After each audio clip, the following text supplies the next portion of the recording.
Welcome to the TryPod, where we break down the NRL every game, every week from a punting perspective. I'm Jacob Wynn. We're presented by BetBank to break down round 3 of the NRL, and we're in an early hole. Round 2 really hurt me. For what it's worth, 12 seasons in, I can promise you, losing weeks do not hurt any less. As if I wasn't missing enough sleep already, I've been doing soul searching. We went 0-2 on the best bets and lost the mixed matchup as well. The SGM lost for the first time this week. It's not going to win every round. We did still get a $3.40 try scorer in the SGM, but geez, Manly was stupefying. I'm going to have to spend some time on that. I've got a bit to talk about from last round, so I feel like this will be a longer podcast. Hopefully you don't mind.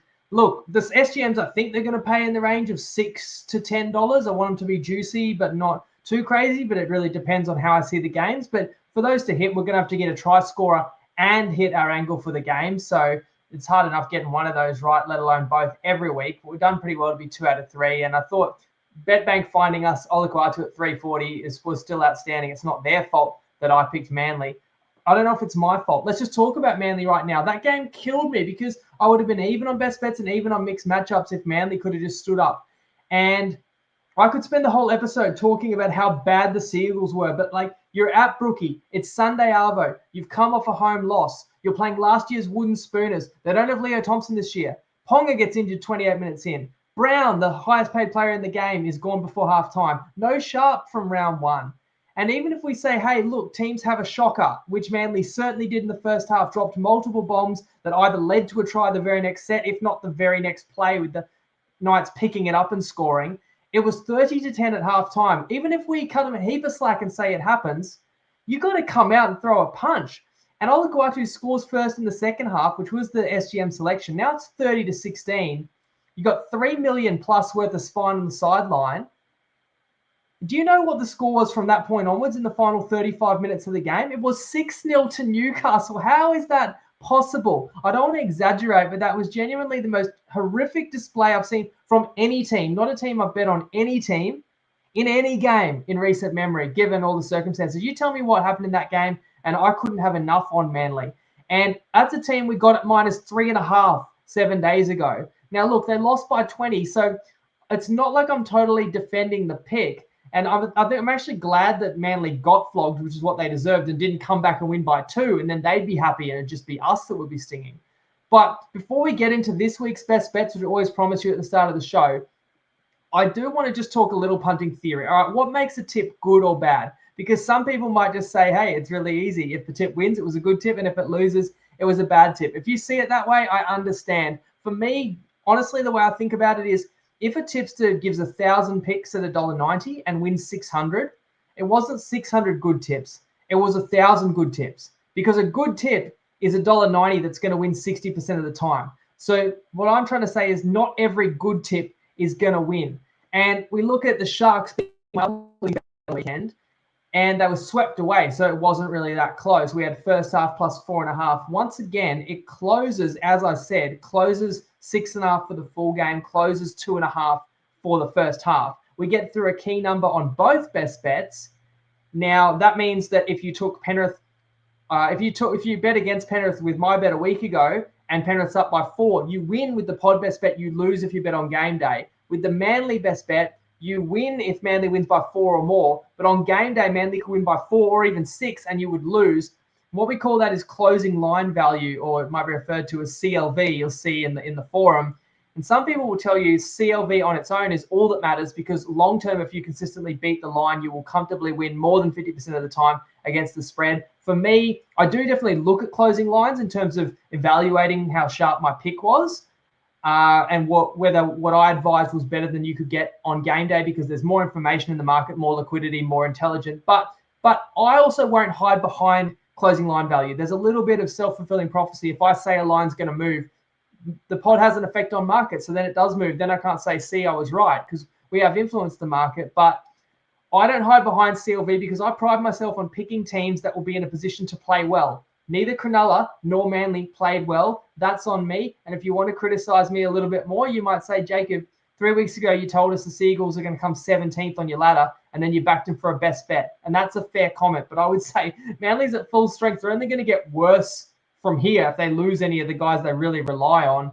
And again, you get a team -3.5, close 6.5. You tell me Ponga and Brown are going to miss 100 combined minutes. I couldn't have had enough on Manly. So I guess at the end of the day, if a game shocks me, then I deserve to lose because the result was nothing like what I would have anticipated playing out. Now, I've already spent way too long on that game. I will touch on all of the round 2 results. But first, I owe you guys best bets, of which I do have 3 for round 3. And we start with the opener on Thursday night. I'm taking the Bulldogs plus half a point in the first half in Canberra. It's $1.84 on Sportsbet. I think the Bulldogs are the better team. I don't think there'll be a great deal of points, so that first half hook is valuable. We go all the way to Sunday. I'm taking Eels Dragons under 9.5 total tries. It's $1.92 on Sportsbet because the Dragons have spine injuries and not the best attack to begin with.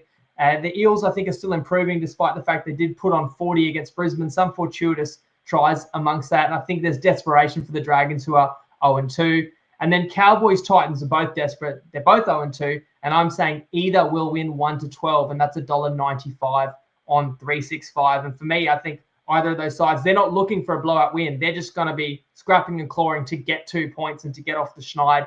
And I think each side have enough firepower. It's a reasonable talent match there. So while they're both, I guess, weak enough to be blown out, as we've seen several occasions from both the Cowboys and North Queensland, because they're not sides you associate with toughness, I think given the focus going into this game, that both sides should give a good account of themselves. And we're playing essentially with both teams plus 12.5. Those best bets, guys, as they will be all season, are going to be brought to you by BetBank. As I said before, we've already hit 2 out of 3 SGMs this season using the tool. As you can see on the screen right now, even though we didn't win on Sunday, it pinpointed Hamole being the second rower on the right side for Manly. Then the odds screen showed us a whopping 340 you could get about him. And I shared that in my clip, as I will each week, on Saturday on the TryPod Instagram and Facebook. I had multiple people texting me the hat-trick was on for our same gamers, because when Hamole cut the lead to 14 and there was so much time and the Knights had their outs, Manly had every chance to get back in the game, but it's not BetBank's fault that they didn't. And look, it's done a pretty good job for us so far. Let it work for you for free. Use the code TryPod. It gets you 7 days of gold subscription free, no obligation. Knock it off if it's not good enough for you. And if it proves itself and you want to give it a crack, you get 50% off thanks to the TryPod code for the next 2 months. Now, let's rapid react to round 3. Let me know your biggest takeaways from the round, and I will try and read your comments. I can see so many flying in. Let's already have a look at it. Watch my boys get up to, over Melbourne, because it makes no sense. That's, of course, the grand final rematch this weekend with Brisbane travelling down there. Bookies be shaking in their boots for the background, for the bounce back. Manly played like baby giraffes on meth. I just needed Garrick to score a try to cash my multis. We saw what happened there. I don't even know if that was a knock-on by Saab. Garrick went so close, and BetBank tipped that one as well. South's Dragons lines are valid. Knights unders plays this week. The Sharpshooters have sent in some clips too. Speaking of the Knights game, I guess that's a little bit of foreshadowing. A lot of blowouts happening, and that's my risk with my either 1-12 comment there. I think I'd rather take Titans than either 1-12. See, Titans, you're only catching 4.5, 5.5 points, whereas with either 1-12, you're catching 12.5. But what you got to risk is the Titans don't win 13 plus. Now, if you believe the Cowboys have quit on Peyton, then that's a fair argument. And that's why I love bringing in your comments, guys. And please keep sending them through as we talk about round 3. I do not want the whole show to be a whinge fest, but of course, I can't help it because that really did hurt me, that Manly game. And you know what else? When I'm watching this game on Sunday, Arvo, and Manly's down 8, but now Pong is out. I'm not panicking at all. Then they're down 14. Okay, it's still plenty of time. Then they're down 20. All right, this is getting pretty disgusting. But then it's back to 14. And, in the back of my mind, I'm thinking, well, Melbourne were losing with 20 minutes to go and won by 26 points. They scored 5 tries in the final 18 minutes. New Zealand conceded the first try, then scored 40 straight. My Finns were down 14 with under half an hour to go and won the game. And the opener last weekend, well, it wasn't even on the weekend, it was Thursday night, was Parramatta, who were 12.5-point underdogs, down 20-6 in the 30th minute at Suncorp. So if you had Broncos minus 12.5, you've already covered the line half an hour in, and they don't even win the game. It went from being a statement win by Brisbane after being scoreless in round one, looking like a blowout. Remember, this is the parasite that was poleaxed in round one by Melbourne. Suddenly, was there a bit of complacency by Brisbane? Some poor tackling for sure. Eels flipped the script. Walsh had a double, but he was outplayed by the second-year sensation Iongi, who also had a brace. Pezzett 4 try assists. He's the future Broncos 7. The Eels hit the front. In fact, it was back and forth in the second half. And when Para did finally hit the lead, Brisbane blew some chances to snatch it back late. And then it was that man Pezzett who pounced on a bobbling ball, and the upset was official. Brisbane 0-2 at home. We've already mentioned they face Melbourne in Melbourne next up. Of course, we'll break that one down soon. Then in New Zealand, Warriors 40 defeated, the Raiders 6. What stings me about this one is I got most of my leans right, but one lean I got wrong was Raiders. However, I said that I was looking at Raiders plus a half a point in the first half, and you guessed it, it was 6-all at halftime. So even my Raiders bet would have won if I played that. And my other leans last week, Parramatta, yep. West, yep. Storm, yep. Titans, yep. I did lean South. But still, like, that's 4 out of 5 leans covered as well. And I dished it out to you guys 0-2, which does hurt. In this case, yeah, it was a surprise that the Warriors put on 40 again. Their fitness is really impressive and standing out to me. Boyd is growing with confidence. I feel like he's got to be in the team even when Metcalf comes back. And Lecker, what a freak. But if you've listened to me wax lyrical each week, you already knew that. And then on the screen, do I have to scroll to show you? Roosters, Rabbitohs, 26-18 was the Tricolours who got up. Much has been made of this one already. Again, I don't really have the time to go into every detail, but we've got to say congratulations to Alex Johnston. He's not an overwhelming athlete, but to get a record like that, it's a mark of longevity in the game, but also expertise in the art of scoring tries. And for me, what I've always admired about Johnston is his anticipation and his timing. Nobody hits the ball in stride more perfectly than AJ. And just that ability to catch the ball and never slow down and know exactly where he's going and how to balance his body is those milliseconds that make all the difference with a lot of put downs. But it's also the fact that he's so unselfish. You'd think a guy that's got more tries than anyone else would always back himself. The number of times you'll see Souths throw a cutout pass to AJ, he sums it up while the ball's in midair, realizes it's a low percentage that he'll get to the corner, and he jags back in field, and he'll eat it with an oncoming defender rather than risk going over the sideline and costing his team possession. And because Souths trust him so much, they're willing to throw him plenty of cutout balls and throw him the pill because he just judges it so well. To get a double against his old enemy or South's old enemy, that was unreal in terms of the moment and the players the fans flooding the field. That was really cool to me. And some people, including Bennett, are going to say it was a distraction. I ultimately thought, look, South's got that try one set into the second half. So you have a 15-minute break, then you score a try 60 seconds in, and then you have another 15-minute break, essentially. So I don't think it disrupted the game all that much because it was essentially just like halftime happened again. And it was 12-all after Latrell's conversion. And then I just think the Roosters got the better of South. They were sharper and deserved the win. And it was a classic case of that disappointing team in round one against the team that looked a little too good in their opener. And just like Thursday, yes, it was an 8-point winning margin, but it was really a team up 2 that scored off a very late kick to seal the deal. Good signs if you're a Chooks fan, though, and they're in a blockbuster this week against Penrith, which I can't wait to talk about. Then we had West. What a scene at Leichhardt. And as I said, I liked West in the preview, but I thought you'd get a response out of such a lackluster Cowboys Vegas performance. So I didn't lay the points. So when I don't play a bet that I was close, I really hope I was wrong. And I love to see a team that I was going to bet against have a dig. So I'm watching North Queensland and they give up an early try and then nothing much is doing. And the ball is offloaded to Adam Dewey, 15 meters out. He trots into the defensive line and then walks 8 meters with 3 defenders on him, falls into the in goal, and Drinkwater's there and it doesn't even affect the tackle and goes, oh, no, he just scored. And I just knew it was over and it was going to be a blowout. I mean, that was just pitiful. And it was a total Tigers try blitz, calamitous by the Cowboys. Only thing I can say positive for North Queensland is they weren't the worst team of the week because we've already spoken about that side. That honour, of course, goes to Manly. So that was 44-16. And then the very next game was 46-20. That was Storm over the Dragons. But it was far tighter if you didn't catch it. St. George was up, if you can believe, with 20 to go. It was 20-18. And just one or two errors. Cookie went for a 40-20. It went out on the full, and Farlongo flamed him. And have I not been saying this for 2 years? Somebody else should have signed Farlongo when he couldn't get a game behind Pappy. This guy is untouchable. There's been no drop-off for Melbourne, even though $1 million player just took an early retirement.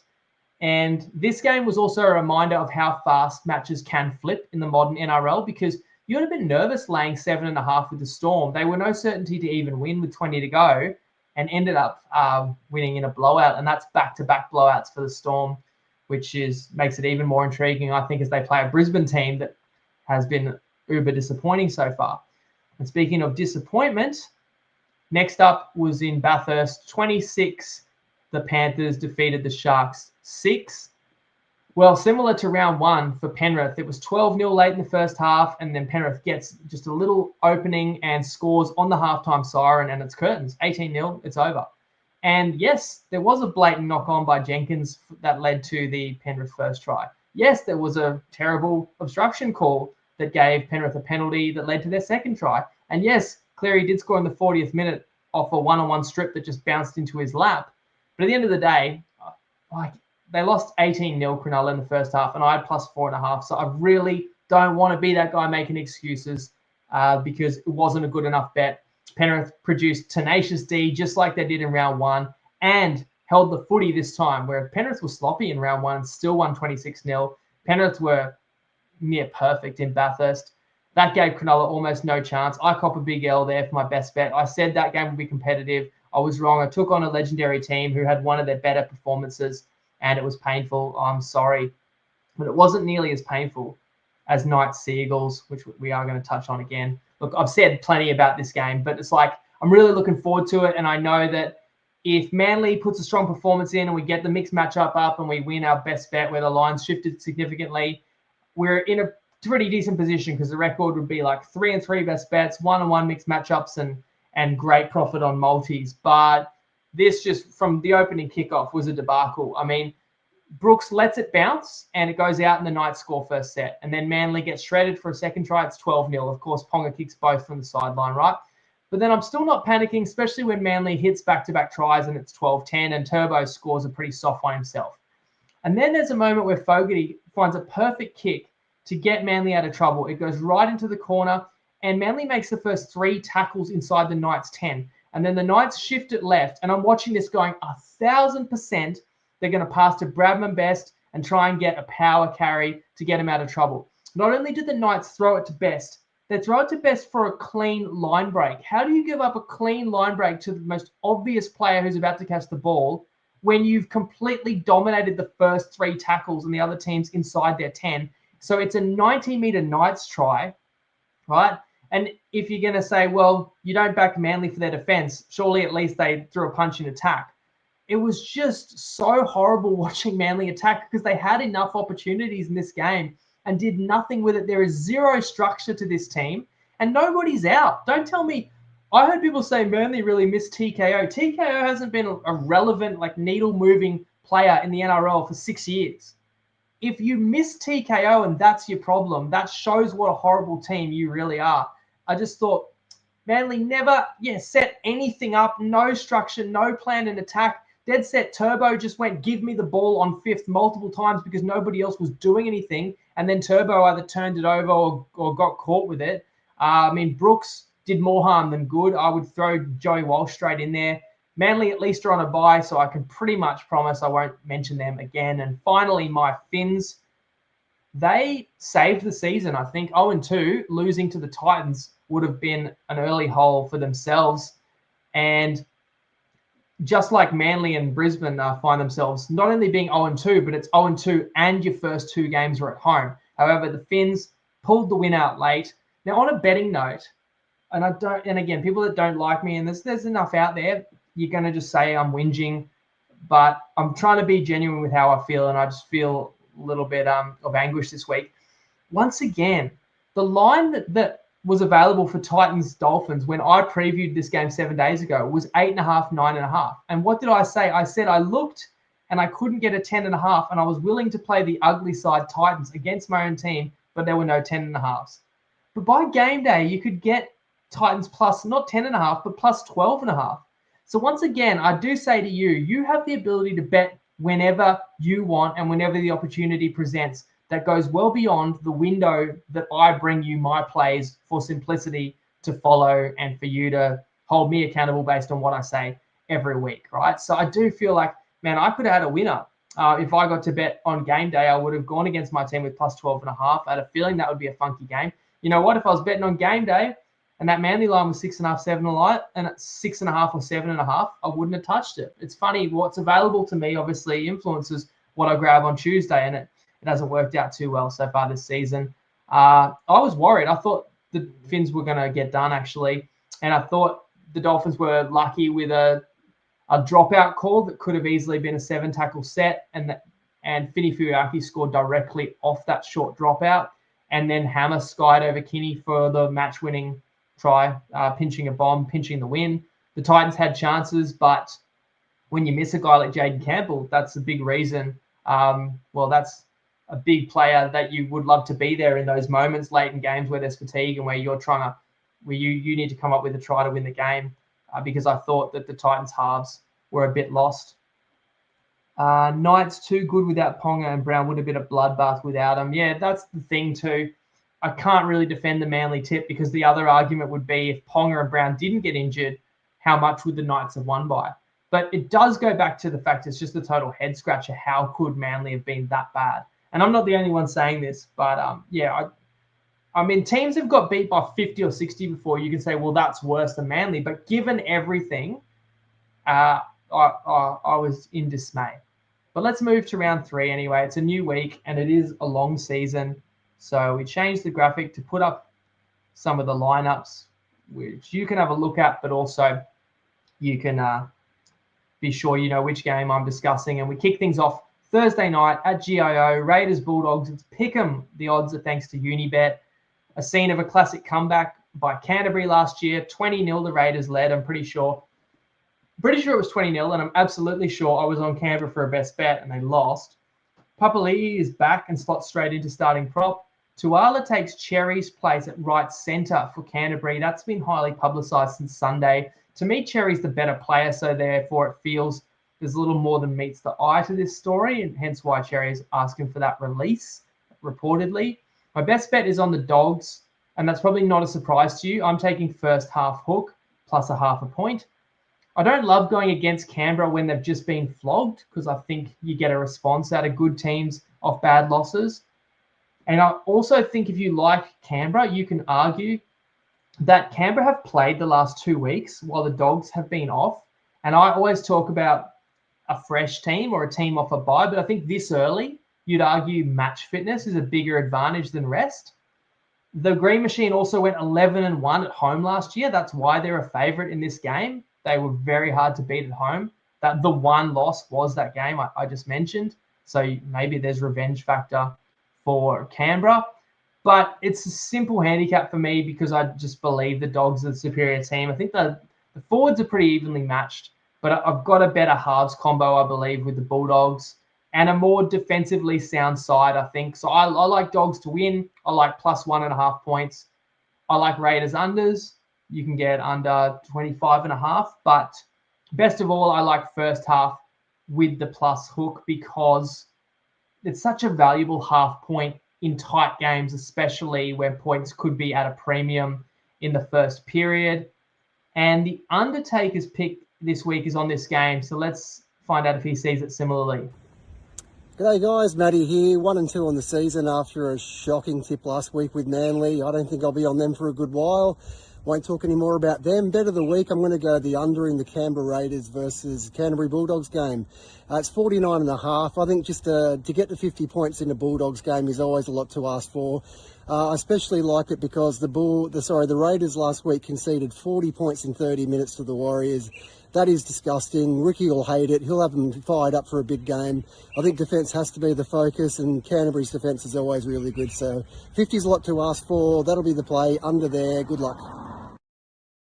Thanks to the Undertaker. So if there's less points, that plus a half a point gets even more value. Friday night, this is some double header because I would dare say you got Roosters, Panthers, Broncos, Storm. Some people would have had that as their top four. They're all on display. So we start with Roosters playing Penrith at Allianz.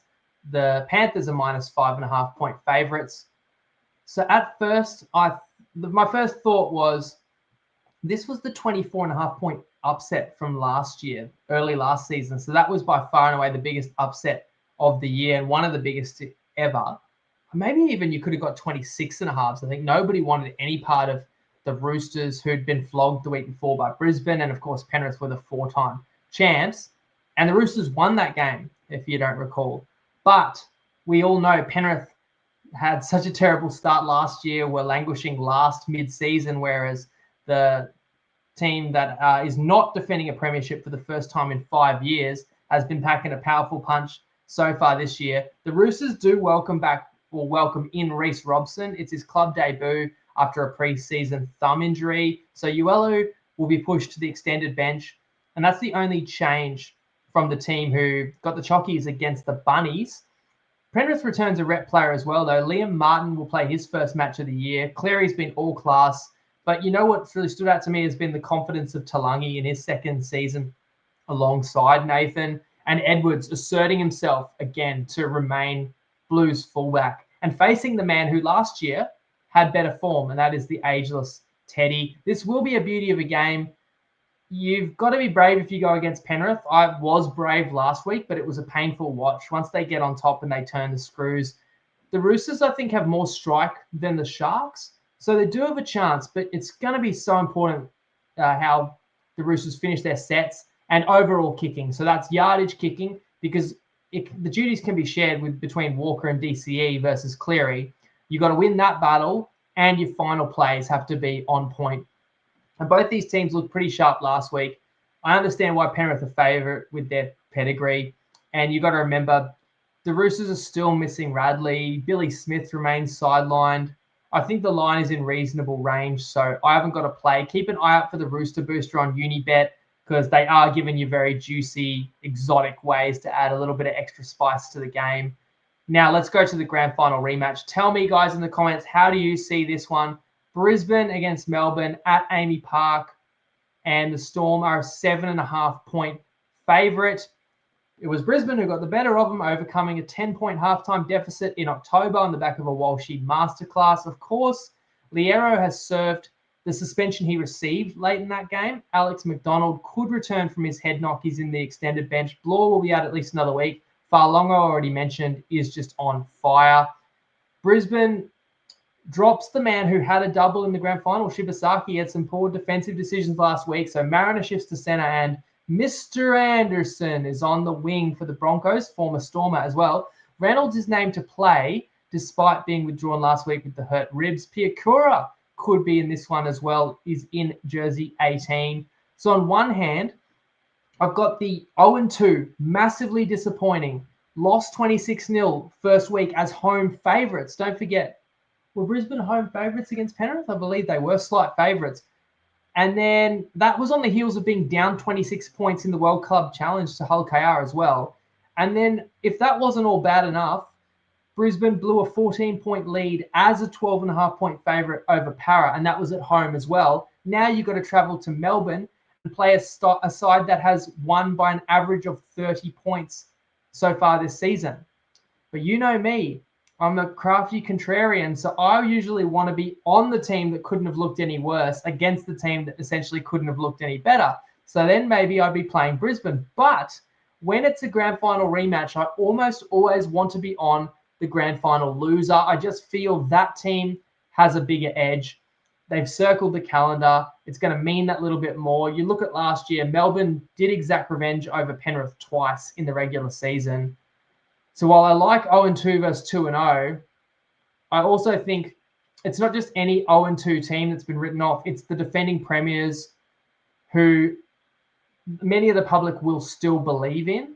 And there could be a genuine premiership hangover for Brisbane, and a reason they're really struggling in this game. The hunger just may not be there. There's a reason why it's so rare that teams win multiple premierships in a row. So it could be a horror year for Brisbane, kind of like 2024 was after they were so good in 2023. And I'm not saying that's the case and writing Brisbane off, but I'm wary of that possibility. And Melbourne just looks so good. So I've got conflicting leans in this one. If I had to hit it, I'll tell you, Melbourne makes Brisbane 0-3, and I think Melbourne covers the line. And I reckon getting Liera back in there as an origin-level lock, adding to a pack that's already really stood up this year, and it helps you mitigate the mighty middles of the Broncos. So that's how I see that one. Harry Potter says, wouldn't surprise me if Broncos win. Frodo, bad guns, rocks or diamonds early this year, but staying on Storm here. So that was Friday night.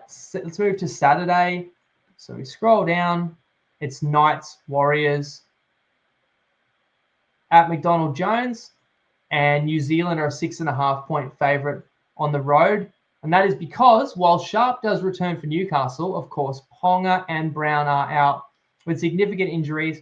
Fletcher Hunt is your fullback. He did play well when he was injected into the game. And that was an example of the six-man bench burning me straight away, because Newcastle wouldn't have had a fullback on their bench if it was a four-man bench. Maybe it's a different game, I don't know. But that's an example where teams can cover key positional players. And Fletcher Hunt, is another gun. Fletcher, there's a couple in this team. I forgot to mention when I talked about New Zealand, the win was even more impressive because they lost Capewell in the warm-up and CHT very early. So this team is, has a lot of potential and a lot of reason to be bullish, and that's why they're 6.5-point favourites here. Nickel Klukstad is in concussion protocol also, so Tuapiki is the fullback. Luke Hansen starts at 6. Now, I don't watch New South Wales Cup, but where's Jet Cleary? I'd love to get a look at him. He had good stats from what I saw last weekend as well. Mana Mitch is on the extended bench for the Wars. But I won't play New Zealand because, unfortunately, this feels too obvious to me. I know both teams are 2-0, but Newcastle have arguably played the worst two teams in the comp so far. They've played the Cowboys and the Seagulls, right? So I think you can legitimately question how good the Knights really are. Whereas New Zealand have been exceptional, beating the Roosters and the Raiders, and you just took the two highest paid players in the comp off the Knights, a side that already struggled so much in attack in 2025. How could you not play the Warriors in this one? But the thing is, everything I just said, I feel like you all already knew that. I know the public knows that. And it's just not that easy in my experience to pick winners. So I will actually stay away from this game, because what is also true is there's new life around the Knights. They showed it last week. They were compromised. As poor as the opponent were, Newcastle stuck together. And we made Newcastle our first best bet of the season, right? So I'm not saying I didn't see any of this coming, because I said in the season preview that Holbrook coming in could be addition by subtraction, the fact that O'Brien is out of there. And when you really think about it, maybe O'Brien was just such a bad coach that it masked the fact that Newcastle is a good footy team, and now somebody competent is actually in control. And so I blame myself, because if anybody should have really recognized that and hammered home that point, it should be me. Nobody questioned AOB and that whole era more than I did. But having said that, I still think Manly was a very fair pick last week, and I can't keep second-guessing that one. But what I am second-guessing is the Warriors this weekend, because I do think the Novocastrians can keep it close. But Big Prawn Poker says Warriors forward pack decides this. No Ponga, no Brown. Warriors are specials. And I definitely respect that lots of people are going to hold that opinion. And what's really interesting to me is I have not seen the Sharpshooter clips yet, but Benny Howard and the Padonis have both submitted a pick on this match. So let's listen to each of these boys. I'm also going to put my best bets on the screen in the comments. Hey, TryPod fam, this is Benny from Benny and the Bets, giving you the weekly Sharpshooter tip. So we've got the Knights under 22.5 at $1.85 on Bet365. The next best I could find was Sportsbet alt line at $1.82. So these two teams, they average a total of 31.8 points the last four games. I just feel like with the Knights losing the two superstars in Brown and Ponga, they're going to probably lack points, even though I do rate Sandon. I just think that the Manly was just extremely poor showing, and the Knights will to look better than they were. You could say the same for the Raiders, but I do think the Warriors just have a bit of a stronger sort of D and should be able to hold out the Knights. You do lose the 5'8" for Warriors. I mean, mind blank in his name, but the New South Wales Cup player coming in, he's fairly good defensively, so he should be able to plug that hole fairly easy. Good luck and gamble responsibly.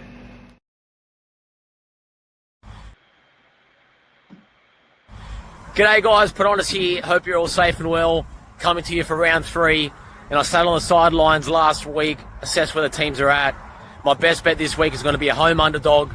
Let's take the Newcastle Knights at plus 6.5.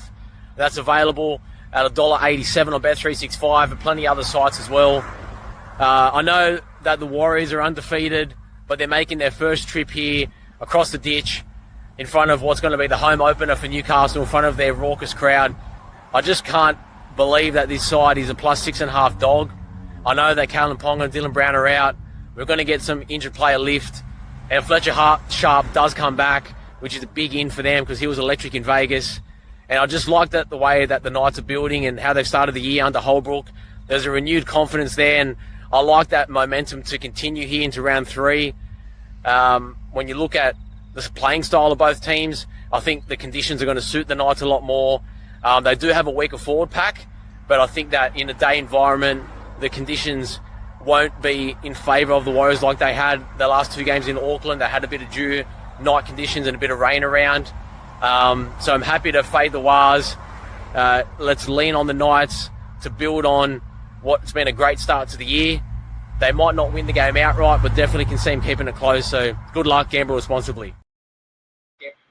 So thanks to the boys there. So some conflicting opinions as well. So Benny Howard is, I would say, seeing it a bit more like the consensus. And if Newcastle don't get to 20 points in this game and struggle and the Wars win comfortably, you're going to look at Benny Howard, whose last week his tip was Raiders under 22.5 and they scored 6. And you're going to say, geez, that was obvious. And sometimes they actually, winning bets are staring you in the face and they are obvious for sure. So it could go that way. It's also possible the Knights could score 22 or less but still cover, and both the boys win with their plays. I do admire, the Padonis going against the crowd, taking the ugly duckling Knights. And the reasons Padonis shared there is kind of why I won't play the obvious Warriors. But it did remind me, if you think the Warriors are morals here, you can get minus 5.5 on Dabble. So you don't have to go totally head-to-head with Padonis because they could win by 6 and you could both win. So that's a good example where the line is available either side of a key number. And the question came up as well, how can you question AOB when he made finals 4 times? I know the stat that AOB made finals 4 out of 5 times, and that's obviously what kept his job, but it was always the back end of the 8 finals. It was never making any noise in the finals. I think the Knights had 1 finals win in those 5 years, and it took extra time as a 10-point favourite to squeak by the Raiders. I also think what I'm getting at is, if you followed the pod for the last 5 years, I was always reasonably high on Newcastle because I always thought the roster was a bit better than other people did. And what I'm saying is, everyone's giving all the credit to AOB. What if it was just a good footy team and they could have actually done even better with a genuine coach? Because I saw that team shoot themselves in the foot and play pitiful on several occasions as well. And I never saw a bigger excuse maker. Like, if you think I'm making a lot of excuses tonight, AOB's press conferences were something else. So that's the way I see it. But if you disagree, let me know. JK, Warriors played in pouring rain and put on 40 with 2 of their spine out. You know what? The Warriors put on 40 in back-to-back weeks, didn't they? AS0041, agree with Padonis, was have the edge in the pack, but it will be a different style of game at Newey at 3 p.m. Ryan, how many points are Brown and Ponga worth? Wars were underdogs before the injuries. That's a really good question. If you put me on the spot, I'm going to say 8 points. I'd move a line 8 points with the pair of them out. I think that Ponga's probably worth 5 or 6, and Brown, being new to the team, I would say is worth 2 or 3. So that probably would explain where this line could have been Newcastle, -2.5 a week ago, or -2, and now it's like +6, 6.5. But then Sharp comes back in, and Sharp is worth a couple of points, definitely, especially when the team's going to lean on him too. So, yeah, I think I didn't see what the look-ahead line was, so if somebody knows what it was, and I don't know if I would have played Newcastle if they were, let's say, a -2 favourite this week with Ponga and Brown in, but it is a good thought experiment anyway. So we now move to the clash of the sea creatures at Ocean Protect Stadium. Sharks, Dolphins, and the Sharks are -6.5 point favourites. Both of these teams are 1-1, as people are saying Waz were only a 1 point or a pick 'em. So there you go. Maybe the line moves 8 points with Ponga and Brown out, but then it comes back a point or two with Sharp in. Would be my sort of back of the envelope calculation there. But let me know if you strongly disagree with anything I said there, and that's just responding on the spot. So the interesting thing about Sharks Dolphins is they're both 1-1. They both have one win, but there's a common thread that the only win is against the Titans. So then if you say, well, they've both already played the Titans and beaten them, let's line that form up. One team did it about 40 points more easily than the other.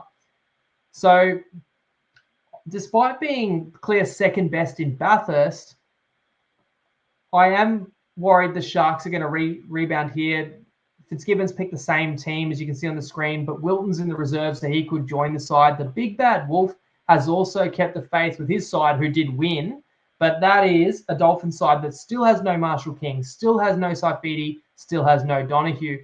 And geez, all three of those forwards would be quite handy against the home side's heavy pack here. I can't play my Finns. I've considered it at +6.5.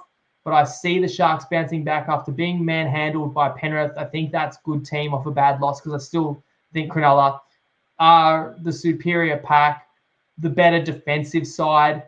And although there was improvement in Finland in the defensive department last week, you trust Cronulla a little bit more to absorb pressure and defend their line and defend mistakes. If there's an upset on the cards, it's the usual suspects. Hamiso, remember that try for the ages he scored a couple of years ago when the Dolphins did get a boil over at this venue? Of course, Herbie can bust a game open, and Isaiah can certainly make things happen, and that's who the Finns will be leaning on. It's a big game for two teams that both have high hopes this season, so that's why I do lean to the plus, because if I think it's going to be a great game, I want to take the points. But I'm just wary of that Sharks revival at home and potentially look ahead spot for the Dolphins going into the Battle of Brisbane in round 4. Let's move out to Gosford for the nightcap now. So it is Rabbitohs Tigers, and the Rabbits are -5.5. Jamie Humphreys takes straight over from Sullivan at 7. Duncan comes into the starting second row over Aitken. The Tigers were terrific in their opener, but Taylor May will miss this, so Skelton comes in. I love the atmosphere at Leichhardt, and while it's only one game, you have to acknowledge there's genuine swagger and confidence about the Tigers this season. Despite that, I actually could only play Souths here. I really wanted to be on South Sydney, and I searched far and wide to see if I could find a market that just gave us an extra edge. It is 5.5 across the board. I think now the AJ record is in the rear view. I can just see Souths having a greater focus and punching some holes through West, who potentially might get a false sense of security because they beat the feeble Cows. So I could play Souths -5.5, but I don't think that's great value. It's not even a home game for Souths. It's not enough for me. I looked around, like, what about -half a try? Sometimes you can find that $1.70s. First to 20, $1.70s. Team totals, didn't find anything I loved. I scanned, but if I don't find anything that grabs me, it's a reluctant pass. So while this should be an entertaining game for neutrals, I tip Souths because I think Cam Murray and Keon are the difference makers. But I won't rule West out. If they hold the ball and play with high energy, they're certainly capable as well. Let's move to Sunday, where I do have a pair of best bets to round out round 3. So it's Eels Dragons, and the Dargans are plus 7.5. Hopgood joins the winning team, or his winning team, who didn't really miss him, turning things around in Brisbane. Williams slides to lock, DeBellin on the bench, and the Dragons get back little, which is pretty handy because can someone explain this to me in the comments? Because I've read that Damien Cook is in concussion protocol, but they've named him at 9. But I thought you needed 9 days unless you got an exception. So the Dragons trying to get an exception for Cookie. Then you had Flanagan and Atkinson injuring their ankles. Now, they've said it's good news that both are able to play. Dragons fans, let me know if you actually do consider that good news. Certainly Atkinson, but I think there would have been some people who wouldn't have minded if King Tongia got to go here. So I've gone under 9.5 tries, and it's taken me too long to say this tonight, but I do want to talk about totals. In the modern NRL, with the amount of 6 agains we're seeing, we have never seen scoring like this. And the bookies have adjusted it. If you look at the totals across this round, the games that are tight between good defensive finals caliber teams like Raiders, Bulldogs are, as Maddie said, at 49.5. And nearly every other game is in the 50s. And I've never seen that across the board. So there's obviously a massive trend of games going overs, and the bookies trying to respond, and they've got to build in the number they believe is correct for their same game multi-calculators and what the corresponding anytime try score odds should be. And so if we find the right game, I'm not opposed to betting overs, but I think there's still opportunities if we can find the correct spots to maybe get under some inflated numbers. And that's why unders is my lean in this game. And then I found a good try total, I think, in under 9.5 tries for a few reasons. I think St. George are going to be super desperate to avoid being 0-3, especially after capitulating late against Melbourne in the final 20. So I think you're going to get a big effort and a gritty effort from St. George. Then I look at Parramatta, who have also given up 80 points in the first 2 clashes this year. They're going to want to improve on that. And you've got a Dragon side that's not a great threat in terms of attack, with both starting halves potentially hampered. Cookie, a question mark. Even Gutho went off early last week. So all of that, I think, lends itself to a little less scoring. And in terms of the game, I lean St. George just because I think they have more power. And I know you might say, well, Pezzett had 4 try assists and had a great game last week, but a couple of those were deflected kicks. I don't think Parramatta are going to pour on points like that every week. I think that combination still has further improvement to seek. And I think either of these teams will just want to hold the ball, make it a bit more of a staying contest. It takes 10 or more tries to beat us in this one. So I'll tip Parra in a tight one, and unders is my best bet. Peter Volandis, like what you're thinking. Lomax under 0.5 tries. Lomax, both of these teams could use a player like him, but I'm glad he's not there because he's probably the kind of guy that'll score 2 and give up 1 at least as well. Finally, clash of the 2 winless teams, Cowboys Titans. This one's at QCB, and the Titans are a 5.5-point underdog. Cotter is back after being withdrawn from the trip to Leichhardt for family reasons. He was missed. Labert can return from suspension. He's named at 18.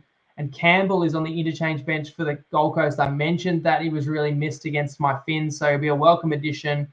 Given those cohesion challenges in the Titans' spine, it'll be intriguing to see whether JC, in fact, starts at 7 over Ilias or how he could be deployed during the match off the bench. As Undertaker says, this game should have a total of 97.5. But you would have said that about Titans Dolphins last week, and they combined for, 32 points. So it's a funny old game, isn't it? My best bet, either team 1 to 12, $1.95 on 365. Main reason being a desperation spot for 2 winless teams. I think you have to expect North Queensland stands up here, unless they've already given up on Payton. As Payton put it in his presser, he said, all of our games have been away so far this season. Yeah, all of them. You've played twice. You had 1 in Vegas and 1 in Sydney. But obviously he's feeling the pressure. He's on the hot seat. Hannay is not, but that doesn't mean that the Titans shouldn't be searching for more improvement and to hand their coach his first win in charge. So I look at the lineups, as you can see on the screen. I don't think there's a great deal between the teams in terms of talent. my 1 to 12, either 1 to 12, certainly can lose, because if either side gives up and folds with 15 to go when they're down 10 or 8, you can easily get a game that was competitive, ends up with a 20-point margin. But I'm willing to risk that because I think it's too important for the Cowboys season. I'll be shocked if the Cowboys are steamrolled. So then I'm looking at the Titans. Are the Titans going to be blown out here? And I feel like they just showed me enough last week and have a pack that can go toe-to-toe. And I look at the Cowboys with a player like Nane, who provides more upside. He's still not there. So I think while both sides have game changers and exciting players like your Drinkies, your Deardens, your Kinneys, your Brimos, your JC off the bench, I think that's fine as long as it's back and forth. And in fact, I think there can be plenty of points, so I don't mind Undertaker's comment, because I'm going to utilize this Sunday night game in the humidity for my mixed matchup, which is going to be Gold Coast Titans to outscore the Canberra Raiders on Unibet. And I'll comment it right now and highlight that. And once again, you have every right to question me, and I'll defend any pick I make. Why are we taking an underdog in the Titans to score more than a favorite, Canberra, a pick 'em or a 1-point favorite? But as I explained last week, it's just as much about the total. In this game, it's not 97.5, but it is 57.5. Both these teams are going to score, the Cowboys and the Titans. Whereas Undertaker will agree with me, there'll be less points in nation's capital, and I trust Canterbury's defense to keep the Raiders, let's say 4 tries or less than 4 tries would be sweet. That's a bar I think the Titans are more than capable of clearing. So that's why I've picked that mixed matchup. And you've seen my 3 best bets as well. It's early days, but I'm desperate for a winning week just to get things back on track. And we're 0-2 on Unibet with the mixed matchups, I'm well aware. I was 0-2 on Top Sport, and you know how that turned out 4 seasons or so later. So this goes without saying, back my tips if you agree with them, leave them if you don't, and even go the other way if you strongly disagree. But whatever you do, let me know. Let's carry on the conversation in the comments. I appreciate your support, whether it is jumping on BetBank, giving them a try because it's free for you to do so. It's your choice if you carry on with the 50% discount, but use the code TryPod. Use the link in the show description to get yourself a Unibet account if you need one, or reach out to me if you've got one but you haven't used for ages or you recently made one. And my same gamer for round 4, again, will be out on the socials, so look out for that on TryPod, Facebook or Instagram on the weekend. Let's say should be out by Saturday, and I'll pick one of the Sunday games. Best of luck on the punt. Always do so responsibly. Set yourself a deposit limit for free and confidential support. Call the number in the show description or visit gamblinghelponline.org.au. I'll see you next Tuesday. Lego.